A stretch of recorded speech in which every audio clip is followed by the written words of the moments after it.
7 bonnes raisons de choisir Voyage Antillais. Voyage Antillais est une agence antillaise depuis plus de 50 ans.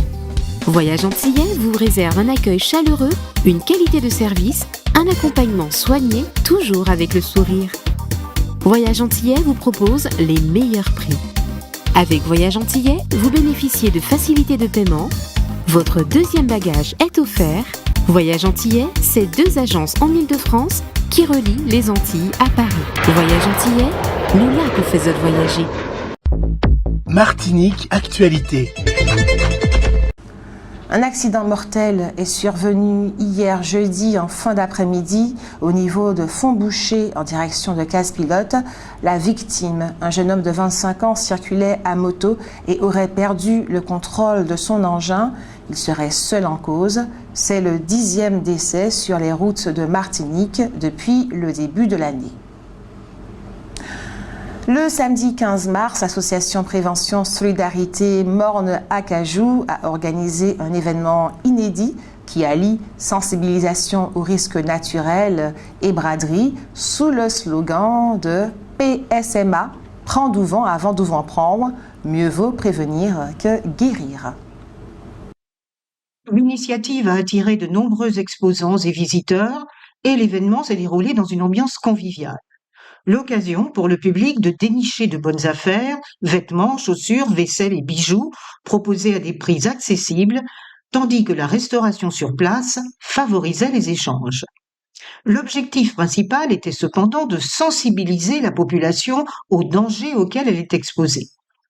Les agents de la réserve communale de sécurité civile du François et de la cellule prévention des risques majeurs de la collectivité territoriale de la Martinique ont donc présenté les 6 types de risques majeurs auxquels les Martiniquais doivent faire face. Cyclones, inondations, glissements de terrain, séismes, éruptions volcaniques et sécheresses. Grâce à un simulateur de séisme, les participants ont pu prendre conscience de l'importance d'adopter des constructions aux normes parasismiques et des comportements adéquats en cas de situation d'urgence. Il est en effet crucial que la population du François, comme celle de toute la Martinique, s'imprègne de la culture du risque, grâce notamment à une préparation adaptée qui permet d'atténuer l'impact de ces catastrophes. L'intérêt manifesté par le public à travers les questions et les échanges a d'ailleurs témoigné d'un besoin urgent d'informations et d'outils pour se protéger. Notons que cette initiative s'inscrit dans la continuité d'une série d'événements visant à renforcer la sensibilisation et à offrir des solutions pratiques aux habitants.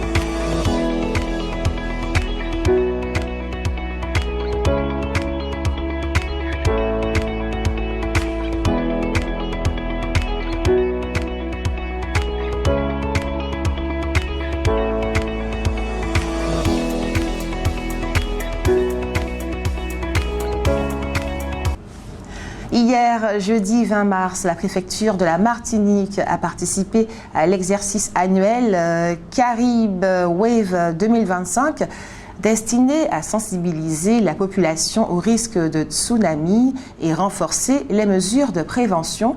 De nombreuses personnes ont été alertées du danger imminent via leur téléphone portable. À La Réunion, l'épidémie de chikungunya qui s'est déclenchée en août 2024 s'est accélérée ces dernières semaines et s'étend désormais à tout le territoire. Elle a provoqué la mort de 2 personnes âgées de 86 et 96 ans, dont une présentait des comorbidités. Ce sont les premiers décès confirmés depuis le début de l'épidémie. Après avoir été mis en cause sur le sujet de la vie chère, le groupe Bernard Ayotte est de nouveau pointé du doigt par la haute autorité au titre de la transparence de la vie publique.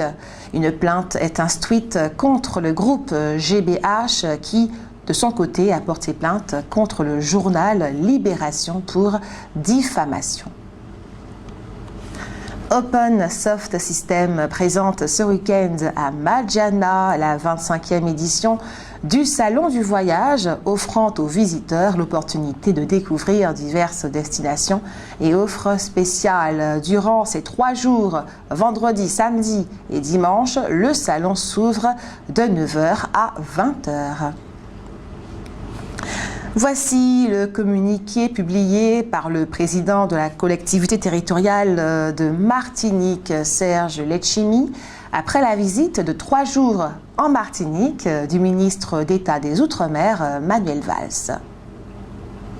Il était légitime pour les Martiniquais et leurs représentants d'attendre de la part du ministre des Outre-mer des réponses précises, concrètes et fermes qui engagent l'État, principal détenteur des leviers utiles à la mise en place d'une véritable transformation économique, pouvoir fiscal, outils législatifs, réglementaires et principales réglementations administratives. Hors de toute logique d'assistanat et dans le cadre d'un rapport respectueux des prérogatives de chacun, nous attendons donc de l'État des réponses aux nombreux sujets évoqués, notamment la lutte contre la vie chère, le défi de l'autonomie alimentaire, le retour des forces vives et l'accompagnement social du plus grand nombre. Il ne s'agit en aucune manière d'attendre de l'État un paternalisme quelconque, mais de sortir de la logique d'une égalité à minima, d'un mal développement structurel et d'un désengagement constaté notamment en ce qui concerne la responsabilité de l'État dans la prise en charge des aides individuelles sociales, APA, PCH et RSA, où les compensations effectuées restent en deçà des 150 millions d'euros de dépenses réelles de la collectivité chaque année.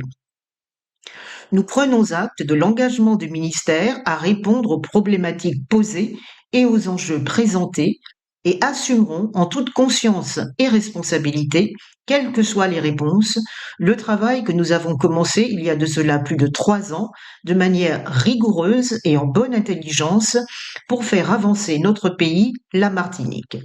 Nous assumons. C'était donc Serge Letchimy.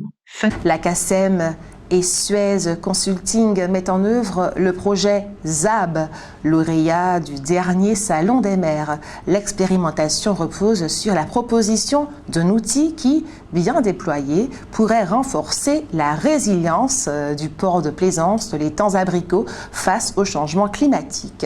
Les ports doivent en effet s'adapter à l'élévation du niveau de la mer et à l'intensification des tempêtes. Le projet ZAB mise sur des ouvrages légers et sur le développement de la mangrove pour atténuer naturellement l'agitation de l'eau et protéger les infrastructures portuaires. Une visite en bateau du site expérimental sera organisée, permettant d'observer de près les solutions mises en place le lundi 21 mars 2025 à 9h au port de plaisance de l'étang Abricot. L'association Les Mornes Denisiens organise ce dimanche à 7h une grande course d'orientation à travers les sentiers de la commune de Font-Saint-Denis. L'épreuve se fera en équipe de 1 à 4 personnes sur un parcours de 4 km 600, accessible mais exigeant.